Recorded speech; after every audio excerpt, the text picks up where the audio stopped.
welcome back to another video, and today, as you can see, we're doing a drawing video, and I'm actually doing also a Q&A. I've got all my questions over here on the side, and I am very excited because I actually got this sketch that I have left for ages, and I actually want to color it with some markers and some pencils. So we're going to be doing a little bit of a coloring session today, and I'm also going to be answering some of your questions that I asked over on Instagram and the YouTube community tab. And yeah, let's get right into it because I'm itching to color this drawing. And like I said, I'm going to be using some coloring pencils as well as my markers, which are over here. So I'm just going to grab a series of markers around sort of the blue spectrum because I wanted to do a sort of monochromatic color palette. So I'm going to grab some nice blues, this one, and as usual, everything that I'm using, all my supplies and everything will be down there in the description and on screen as well. Yeah. Okay. Firstly, I need to add some line art to this drawing because it's still just a sketch. So I'm just gonna try and remove as much of the sketch as I can because I did accidentally use sketch sealant, which is just hairspray really. It's what I use in my sketchbooks to avoid like smudging and stuff, as you can see. It works wonders. But I accidentally used it on this, which I wasn't supposed to. So we're gonna try our best here. Whoa. Wait, before we get into it, do you see how cute those rings are that I'm wearing? Are they not just catching your eye? Because if they are, I'd like to talk to you about them. They are from Ana Luisa, and I've actually had these for a few years now, and they are still so brand spankingly beautifully gold and shiny. And that leads me into today's sponsor, which is Ana Luisa Jewelry. You all know that I love Ana Luisa Jewelry mission and ethos, and they are a continuous supporter of the channel. They are a carbon neutral jewelry brand that creates sustainably crafted pieces, ensuring luxury is achieved without excess waste and mass production. They're very adamant about sustainability and transparency in the jewelry industry, and Ana Luisa releases limited batches of their products every week to minimize waste, and they only use recycled materials in the manufacturing process. Plus, all their diamonds are lab grown, so no mining is ever required. As you can see from these rings that I've had for years, they have unmatched quality. They have long-lasting, hypoallergenic, water-resistible, and sustainable pieces all throughout their shop. As you can see, you can really elevate your style without breaking your budget because designs start at just $39. I recently got these two new pieces as well, which have just become my new favorite earrings because oh my god, look at these little bow tie Tracy earrings. They are so cute. Are you kidding? And I also got this pair of sage gold drop earrings because I actually had this pair previously and I lost them, and I was so devastated about losing this pair last year that I just had to get myself a new one. They were such a staple piece for me, so I'm really glad I got my hands on another pair. Both of these are 14 karat gold on brass, and I love them so much. I'm so excited to add these to my Ana Luisa collection. Make sure to grab yourself some beautiful pieces like these ones and use the link in my description to get 20% off your order. That is 20% off your order using the link in the description. Thank you so much to Ana Luisa for sponsoring this video, and thanks to you for checking out the sponsors of the channel. Okay, while I do this, I'm gonna start answering questions. So, question number 1. Hello, how was the transition from starting your own business as an artist? Any tips? So I actually have been running my art business for almost 7 years now, which is crazy to think because I was doing it throughout university and throughout doing part-time jobs and stuff like that until it actually started paying the bills enough that I could transition into doing it full-time. And I'd say the transition was, like I said, very slow and gradual. I think it's a little bit unrealistic for anyone to think that they can just quit your day job like immediately and start your like art business like this and not go into any troubles. So yeah, I would definitely say it was gradual, you know, was just patient and just kept doing it because I love doing it. So I wasn't like trying to do it with the intention of, oh, I need to quit my job on this day and I need to do this to get to somewhere on a specific date. I was kind of just doing it at the same time as I was doing other stuff in my life, like university and things like that. And it slowly, you know, started turning into a full-time job, which is lovely. PJ's Drawing asks, how did you get started as an artist? Platforms used, resources. It's an interesting question because when I started drawing, there weren't particularly platforms. It was basically just Facebook. And YouTube was kind of starting to be a thing. It was very new. I started drawing when I was very young, and I'm pretty sure I've said this story here many times on the channel. But so when I was 11, I decided, well, actually my parents sort of asked me if I wanted to have some art lessons, and I was very scared at first, and I was like, yeah, okay.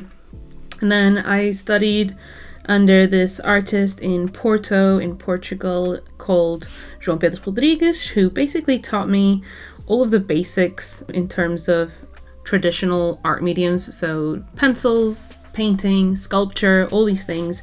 He pretty much taught me all of the technical basics and things like that, and I would go into his workshop studio and just go and do art for 2 hours a week. And it was really lovely, and it was just a really nice time for me. Yeah, I guess that was like my main resource, because at the time there wasn't Instagram, there wasn't like Skillshare, or barely even YouTube. I'd say that was kind of it.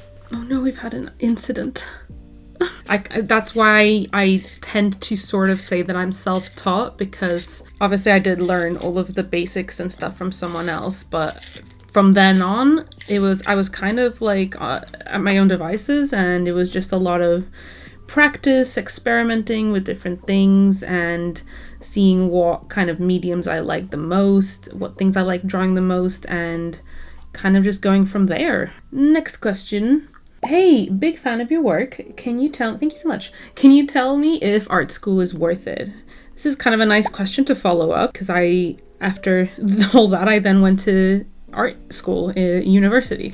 And I think a lot of people misunderstand me when I say that I went to art school. Like, I didn't learn how to be an artist and doing what I do at art school. I was sort of already doing this before I went to university. And I kind of started my business doing what I'm doing now, sort of in my first or second year of university. So what I went to university to do was for animation.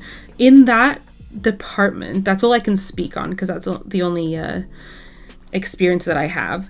I would say that it is very worth it, because I was a complete novice at animation. I didn't really find out about animation as a potential job until I was about 18.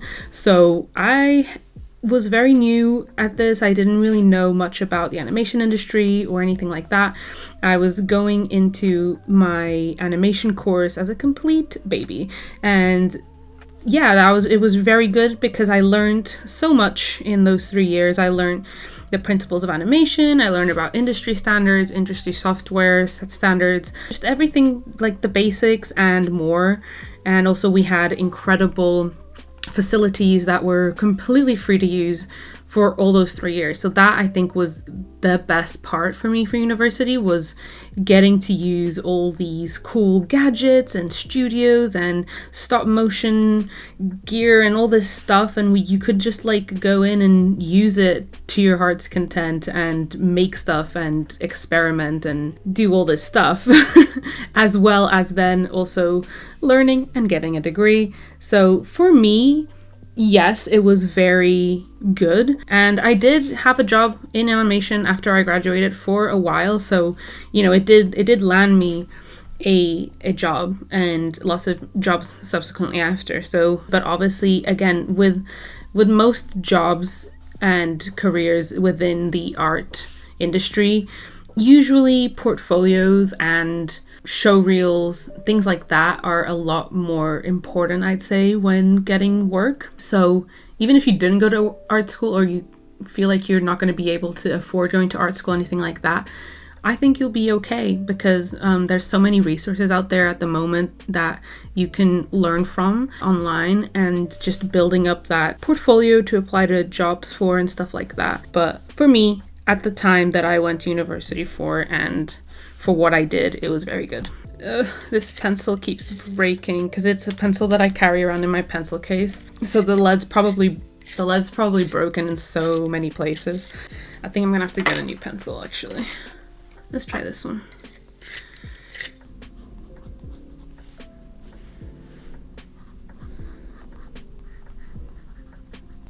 This blue is slightly more on the green side, or more on the bluer green side, more tealy than the other one. The one was a bit on the purple side, but it's okay. I'm gonna add lots and lots of color on top of this, so I'm not too worried. And I'm gonna go back in with pencils afterward as well to add my juicy little details you guys know I love. And then I'm just gonna detail in these stars in the background.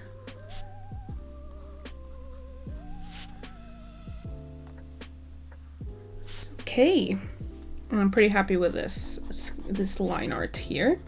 So I'm gonna get out my markers and start coloring in. Let's answer another question. I'm struggling with coloring / shading a portrait. Any tips? Oh my god, how perfect of a question is this? Because that's exactly what I'm doing. I also picked a lot of questions that were about, you know, portraiture and stuff because I wanted to talk about my book self-indulgently. Like, if you don't know, by the time this video comes out, actually, my book might be out, which is crazy to say. But I wrote a book all about that kind of stuff, about, you know, how to draw a portrait from start to finish, essentially, and it's got things about rendering, about shading 101, but I hope that this video helps you out with that particular question. Long story short is that it is very important to establish your light source ahead of time before you start shading in, and seriously study the 3D anatomy of the face so that you understand where the highs and the valleys of the shapes of the face are, so you know which bits are popping out and which bits are in shadow, if that makes any sense. But if you are looking for something really in-depth about how to draw faces and how to render them, how to shade them, I recommend my book.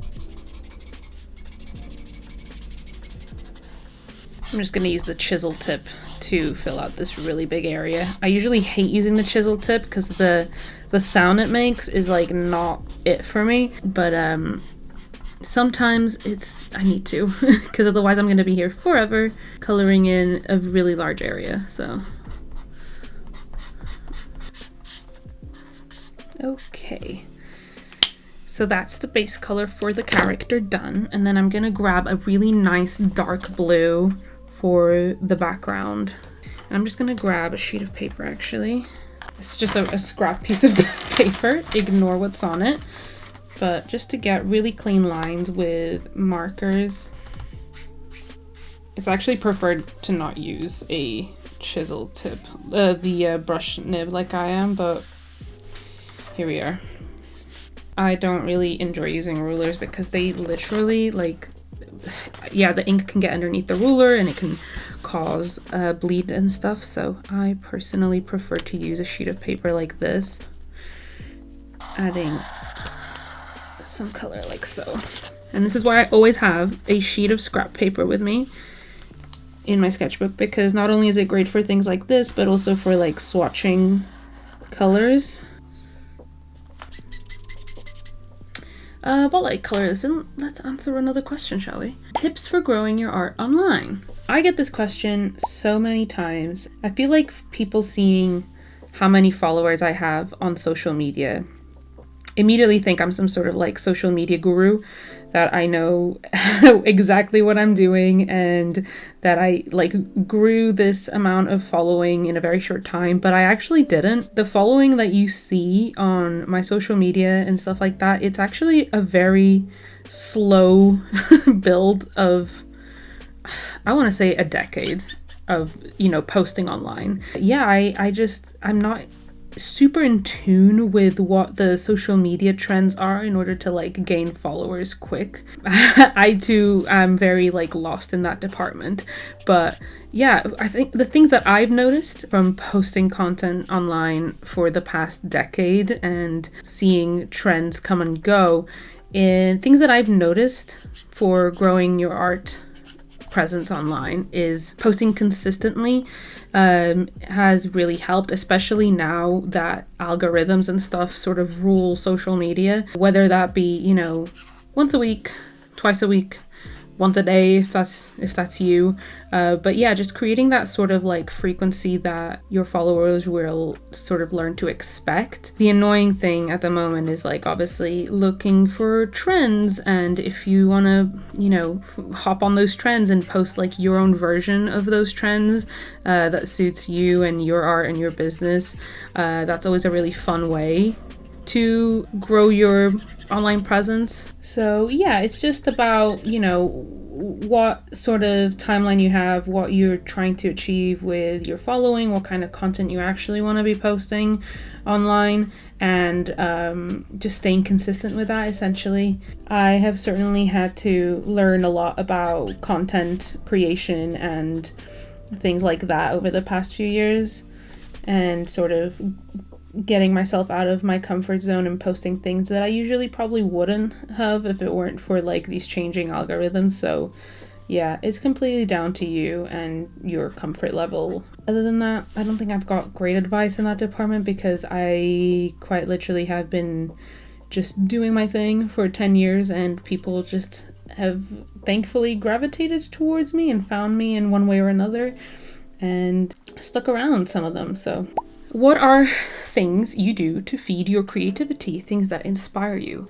I have a lot of hobbies, and most, if not all of them, are very creative hobbies. So I think that helps a lot in terms of keeping my creative side of my brain active, like, you know, like exercising a muscle.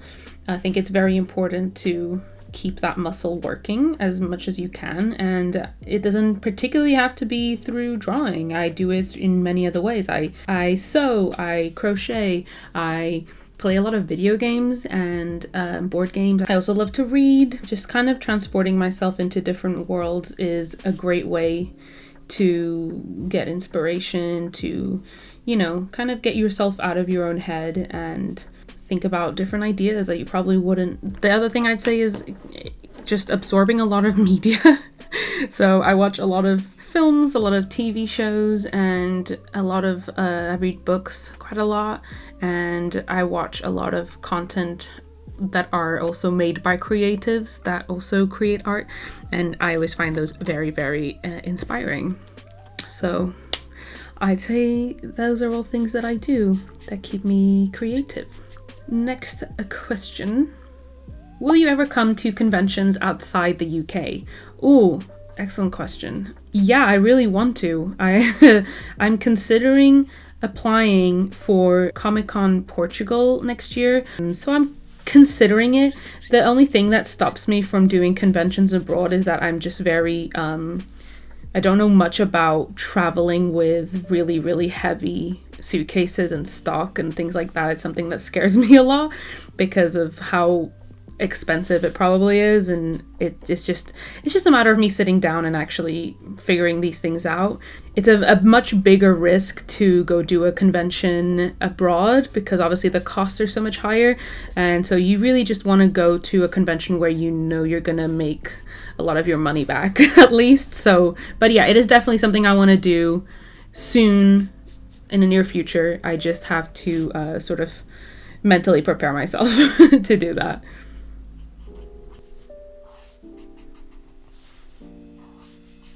What strategies do you use to pace yourself on bad mental health days, or they said bad health days actually, while still making progress on your work? So if I am having a bad health day, I will usually take the day off because thankfully I work a job where I can do that because I'm my own boss, and I will try to prioritize getting myself feeling a bit better. But if it is a day that I really have some sort of deadlines and I need to get something done, I would say like I just take it like one task at a time. So I try to just give myself anything that needs to be done with urgency and kind of just focus on doing that, and then try and rest as much as possible. As for bad mental health days, again, if it's not bad enough that I need to just sit this one out and have a rest day. I'll usually just try to keep myself distracted with music or a podcast or an audiobook or something like that. Basically keep me focused on the task at hand. I know that those sound a bit contradictory, but keeping my brain distracted with something keeps me focused. I'd say that that's my best tip for that kind of stuff. Typically, if I'm sick, I will probably just take the day off. What do you tend to draw when you want to challenge yourself? Ooh, that's a cool question. I would say usually like really complex and dynamic poses. Usually going to life drawing is usually what I would call a challenge for me, because I will be probably drawing some very intricate poses at some very odd angles that I don't have any power over, so I can't pick exactly what I'm drawing, and that's kind of a big challenge for me. So I'd say doing any sort of life drawing like that is really good for a challenge. Yeah, anything where I don't really have the power over drawing it and it's a pose or a type of face or even animals, so something I'm really not used to drawing and attempting to draw it with like a limited time, because I'm so used to drawing portraits and, you know, just the busts of characters and things like that. So getting to draw the human body in weird funky little poses is usually challenging.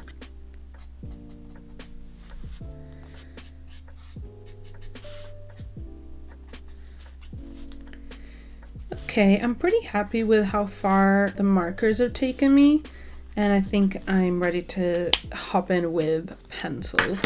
And I actually want to just add a little bit of blue to these stars, because I'm going to attempt to do a sort of glow effect on them. We'll see how well that works. If it doesn't work, I'll just go over it with the dark blue background again. Let's get into it with some pencils. If you could go back and tell your younger artist self one thing, what would it be? Ooh, I would honestly just say don't stress too much about needing to improve your art fast, because it'll just happen gradually the more you draw, and literally chill. It's probably one of the things I would say. Take it easy a little bit, because otherwise you're going to burn out, and it's going to become a regular thing, and that's very bad for you. So don't do that. I would also say my scary leap paid off, and that no, it is not a mistake to move away from home and go to university abroad. Everything worked out. Sometimes you just need to hear that. But yeah, that's a very nice question. I know some people like write letters to their future selves and stuff, or to their younger selves as well. And I think that's so cute. I might try doing that at some point.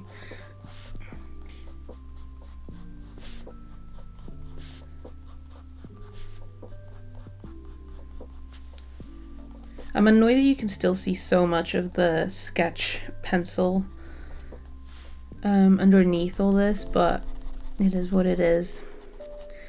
Let's just say it adds character. Okay.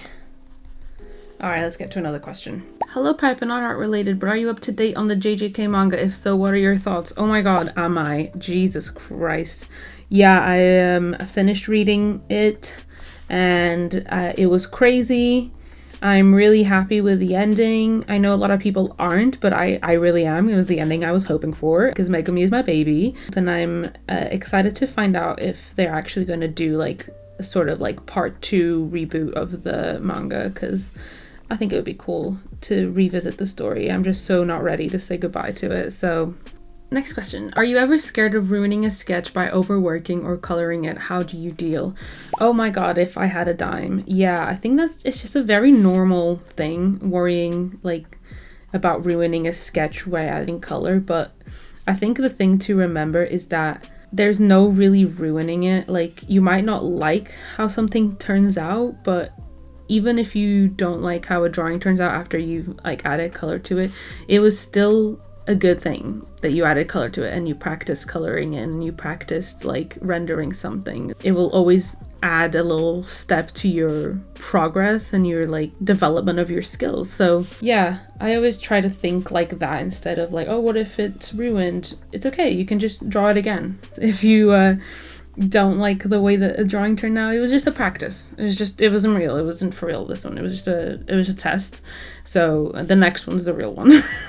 And if you're working traditionally and that's something that you're afraid of, I would say try scanning your sketch or your line art, and that way you can always print out the drawing again and try coloring it a second time if you really don't like the way it came out. And that way you've got like a plan B. Ooh, she looks so cute. I'm happy with how it's coming out. Let me try this sort of glow thing that I was talking about. We'll see how it works on this one here, because I have this white pencil. Ooh, okay, it kind of works. I have this white pencil that I use a lot in life drawing when I use colored paper, so like a gray paper or like a sepia tone paper. So I thought it would look really cute doing a glow like that. Oh, it kind of works. I'm happy. Okay, see, experiments pay off sometimes, guys. I'm still gonna go over these stars with like white paint or something because I'm annoyed that you can see so much of the sketch underneath. Yay, it worked out. Let's get into the final questions. I think I've got 2 or 3 left. So what's the hardest hair type for you to draw? Is there any kind of product that you find just doesn't seem to move and takes forever to get rid of? And do you like horror movies? And if so, which one's your favorite? All right, so let's speed run these. I'd say the hardest hair to draw is braids. Braids are very hard to draw, especially if I'm drawing them detailed. If I'm drawing them in a sort of stylistic, simplified way, pretty chill. It's actually my preferred method. But if I'm drawing like big chunky braids in detail, it is sort of like a mind puzzle. It's really confusing. I've drawn them so many times and it's still so confusing every time I draw braids. What product does not do many sales? I would say, oh, that's a good question. I don't think there is one singular product that doesn't do very well. I'd say probably like art prints, because I usually get them in bulk, so I have quite a lot of them, and so usually they take longer to go. But I don't know, I think that's a good thing because they last me quite a while. And then, do I like horror movies? I've always really hated horror movies. I don't do well with horror. I've been recently getting a little bit into horror because my partner loves horror movies a lot. So we've been watching a little bit of horror movies recently, especially because it's, you know, Halloween time. But I personally, there's a specific kind of horror films that I can't do. I'm really bad with jump scares. Yeah, I'd say that I don't, but I'm sort of enjoying them a little bit more these days. Thank you for your questions.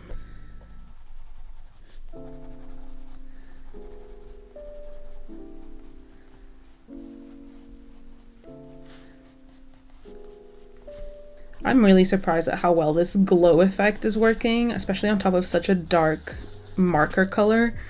But yeah, this pencil is awesome. If you're interested in what pencil it is the Derwent drawing pencil. I think it's like a soft pencil in Chinese white 7200. Again, it'll all be linked down in the description box, but I really enjoy this pencil for colored paper and apparently for this too. So adding some more stars. And now I'm finally just going to go in with a black pencil to add in all of the really intense shadows and details on this face, and just adding that extra bit of contrast. Hi, I've been following your art from the start and I absolutely love it. Thank you so much. I really enjoy drawing portraits, especially of female characters, but I often feel stuck because I worry that my work isn't meaningful enough. This feeling tends to paralyze me. Do you have any thoughts on how to navigate this?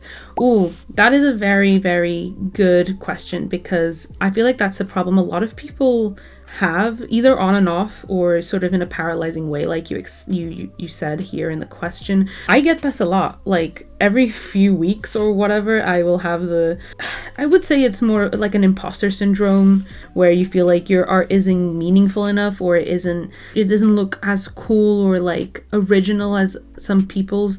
Or at least that's how the thoughts I get. And it's hard to navigate through this, but I think the thing you have to remember is that art doesn't have to do anything. Your art doesn't owe anyone meanings, or, you know, it doesn't owe anything to anyone, especially not even yourself. All that art should be, especially for the one who creates it, is like be enjoyable, be an outlet, be whatever it is to you, fun, whatever it is. That's if that's all it is to you, then that's absolutely fine. Whatever you draw and create doesn't have to have this extra meaning and this extra, like, you know, underlying motif to it. It can just be a pretty drawing. And that's something I've been trying to like get myself used to as well. Like, you're allowed to just create pretty art, pretty self-serving art that is fun to do and that you like to look at. That's sort of the monologue I give myself when I have those thoughts. And usually they help, because it reminds me that I don't really owe anyone a specific type of art. Like this drawing here, it could be so much more meaningful, I guess, or it could have some sort of like emotional story to it, but I just felt like drawing something pretty with pretty colors and making glowy stars. So that's what I sat down and I did today. Just give yourself grace and remind yourself that art is just supposed to be fun, and you're allowed to do whatever you want with your art. I hope that helps.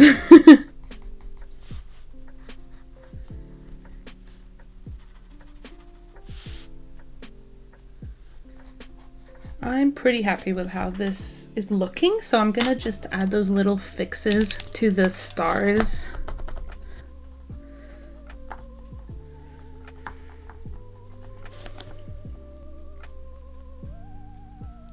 I should have done this side first. I'm such a bad like artist in the sense that I always do my drawings the wrong way. Like since I'm right-handed, I should always start my drawings and my paintings, especially if they're wet mediums, from left to right, and I somehow every single time do it right to left and then get like paint on my hands and smudges and transfers, and it's a mess.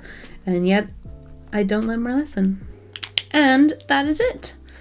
I'm really happy with how this drawing came out. Like, I had this monochromatic palette vision in my mind, and I'm really happy that it actually came to life the way I wanted it to. Thank you so much for all your questions. I really hope that you enjoyed. And again, like I said, everything that I used in today's video will be down there in the description box. And also, if you'd like to get a copy of my book, I would be so happy. Again, the link will be on screen or in the description box. So it should be out by now, and I really hope that you will enjoy it, especially everyone who got pre-orders. I'm really like hoping that you enjoyed it. And yeah, and don't forget to check out Ana Luisa using the link in my description to get 20% off your order on amazing, beautiful, long-lasting pieces for your collection. That is it for today's video.